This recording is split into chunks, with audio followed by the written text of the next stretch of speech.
కడప జిల్లా మైదుకూరు కర్నూలు జాతీయ రహదారి ద్వారకా నగర్లో ఉన్న హజరత్ ఖ్వాజా మహమ్మద్ అల్లాబకాస్ షా చిష్టి ఉల్ ఖాద్రీ ఉర్సు ఉత్సవాలు సమీపీర్ హజరత్ మహమ్మద్ షా అబ్దుల్ హక్ బాదుషా ఖాద్రీ చిష్టి ఆధ్వర్యంలో ఆదివారం ఘనంగా నిర్వహించారు. ఈ కార్యక్రమానికి పొద్దుటూరు టీడీపీ నాయకులు ముక్తియార్, ద్వారకానగర్ మాజీ సర్పంచ్ హజరత్ రెడ్డి, మైదుకూరు మాజీ సర్పంచ్ నీలిమా దస్తగిరి తదితరులు పాల్గొన్నారు.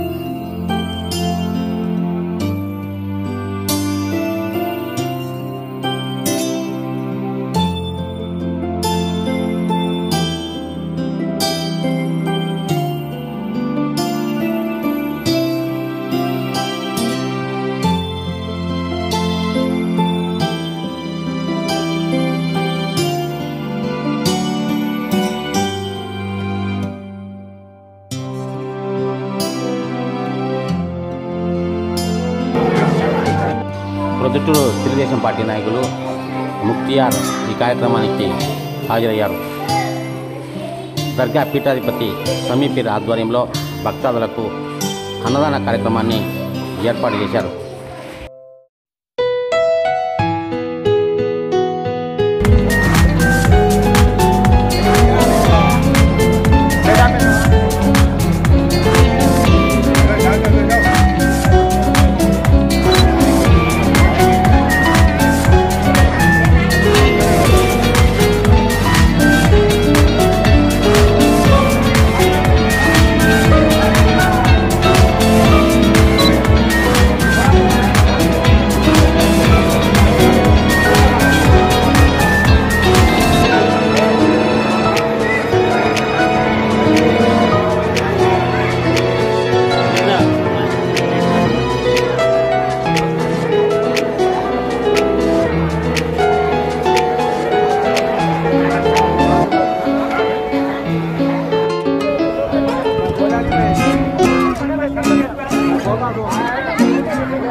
अल्लाहुम्मा सल्ली अला मुहम्मद या रब्बी सल्लु अलैहि वसल्लम।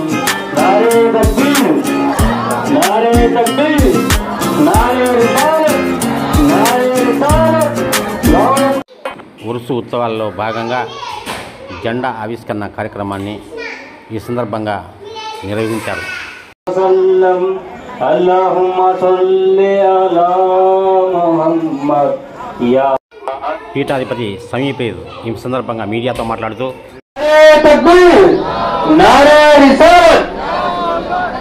అల్లాహుమ్మా సల్లి అలా ముహమ్మద్ యా రబ్బీ సల్లు అలైహి వసల్లం. అల్లాహుమ్మా సల్లి అలా ముహమ్మద్ యా రబ్బీ సల్లు అలైహి వసల్లం. అల్లాహుమ్మా. రెండు గుండెకాయలు, మూడు ఉద్దిపీతులు ఏమీలే, నాలుగు కళ్ళు ఏమీలే. ఆడ ఏముంటాయో బాడీలో మీకు ఇక్కడ అదే ఉన్నాయి. మీకు అతనికి తేడా ఏం లేదు. అదృష్టం ఇలా ఉంది. దీన్ని నువ్వు కాపాడుకుంటే ముందు జన్మలో అభివృద్ధి పోతుంది. ఇప్పుడు ఇక్కడ పోయినావా రాబోయే జన్మలో ఇబ్బందులు పడతావు అని అది ఎంతో ఇదిగా కాబట్టి ఈ కార్యక్రమంకి హాజరైన పెద్దలకు మా అన్న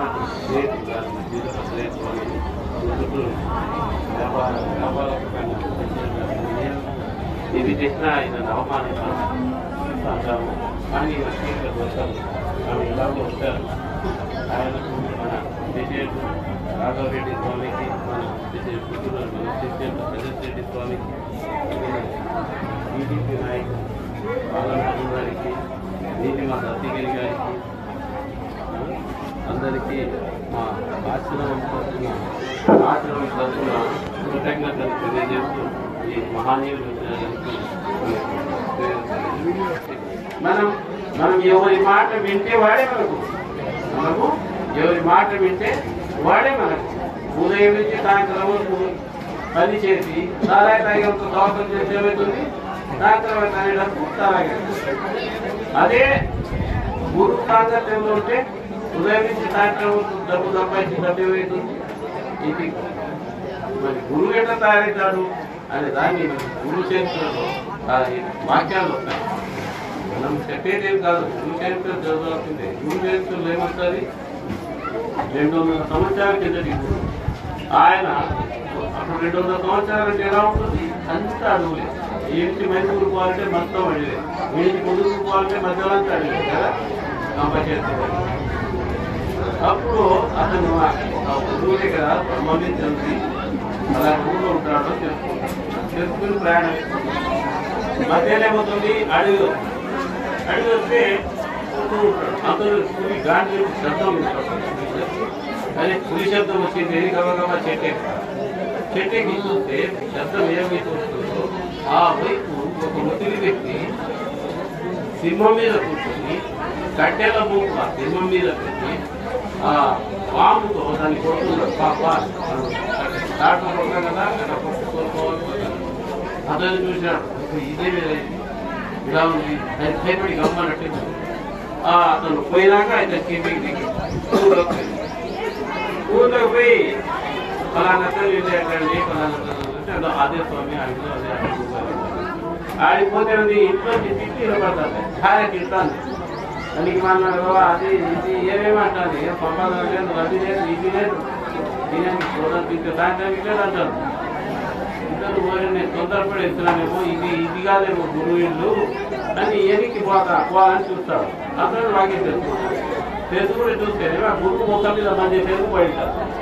తెలుగులో ముఖానికి వేసి కొట్టింటారు. ఆ చూసుకుంటే చూస్తే ఇతనే అతను.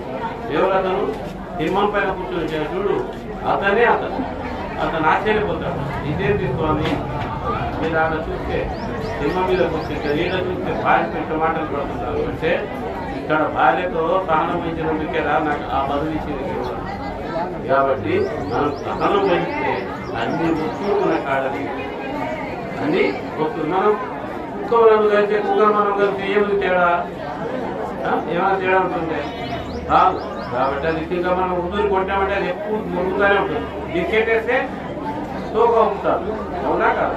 కాబట్టి మంచిది అనేది మనం వాళ్ళు కోపపడిన ఇదిగా ఉన్నా మనం మంచిది మనం చూపిస్తే అతను కూడా మంచి భావన కలుగుతుంది. ప్రపంచంలో మంచి అనేది వ్యాప్తి చెందుతుంది. అలా కాకుండా మనము ఇదిగా ఉంటే అన్ని రకాలుగా ఇబ్బందులు. మనము దైవ గుణాలతో అలంకృతం కావాలి. దైవ గుణాలు ప్రేమ, దయ, కరుణ, జాలి, ఇవి దైవ గుణాలు. ఈ గుణాలు మనలో ఉండాలి. రాక్షస గుణాలు ఏమిటి, ఈర్ష్య, ద్వేషం, అసూయ, పగ, దౌర్జన్యం, ఇవి రాక్షస గుణాలు. అవి రాక్షస గుణాలు నింపుకొని మనము ముందుకు పోవాలంటే ఎలా అవుతుంది, ఇక్కడేమో జరిగిపోతుంది అని అక్కడే. ఇంకా రెండో విషయం, గురువుకి శత్రువులు ఎక్కువ. గురువుకి శత్రువులు ఎవరు, మాయ. గురువుకి శత్రువులు ఎవరు, మాయ. మాయ చీకటిలో తాడు పాము మాదిరి కాదు కదా, మన సంకల్పం ఏదుంటే అదే కానప్పుడు. కాబట్టి గురువును ప్రతి గురి పరీక్షిస్తాడు. పరీక్షించే కూడా దేవుడు ఎవరు, గురువుని ఎవరు. పరీక్ష కష్టపడి పరీక్షలాంటి పాపకాన్ని మనకి ఉపయోగం ఇవ్వరు. గురువు కూడా అంతే. అన్ని రకాల అవమానాలు, అన్ని రకాల ఇవి అన్ని పొందిన తర్వాతే మనకి ఆ గౌరవిస్తారు. సహనం వహించాలా లేదా, నీకు ఇందు మంతచావు ఇంత తీర్లు మంతచావు అంటే కూడా అంటే నీకు గౌరవించేది నేనే. దేవుడు తప్ప ఉంటారు, నీకు అవమానపరిచేది నేను. నీకు గౌరవించేది నేనే, నీకు అవమానపరిచేది నేను. అయితే ఈ రెండు జరిగినప్పుడు ఏం చేయమన్నాడు, గౌరవం ఇచ్చినప్పుడు దాన ధర్మాలు చేసి నాకు కృతజ్ఞతలు చెప్పమన్నాడు.